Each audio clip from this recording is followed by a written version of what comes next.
In this video, we will be doing a quick tour of the timeline, software timeline. As you might know, ASAP Pro 2 is a timeline-based software. So every scene you will have to program will have to be programmed using the timeline. This is the timeline view. You can access the timeline within the selections or the mappings tabs. Selections is today what we're gonna use for our first scene. So what we have here is the timeline view, where there is the possibility to add different timelines, which will act as different layers.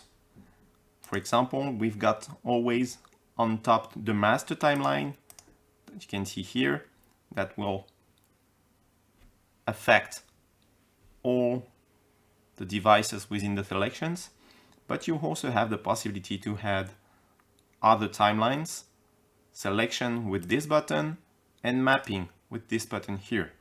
Every time you press this button, you can add a new timeline. You then have the possibility to change the position of your timeline according that the timeline on top always have the priority.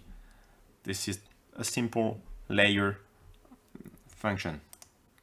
For each timeline, you've got the possibility to update the selection, in fact, to modify where they're gonna be played. And you can also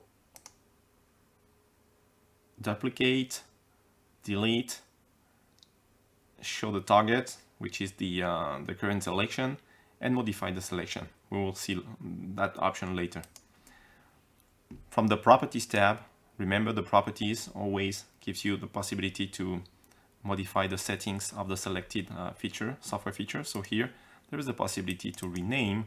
Just imagine you want to have like two timeline. You can call one first and the second one second, and you're done.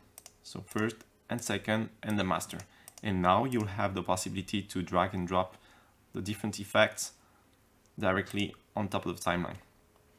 There is also the possibility to change the duration.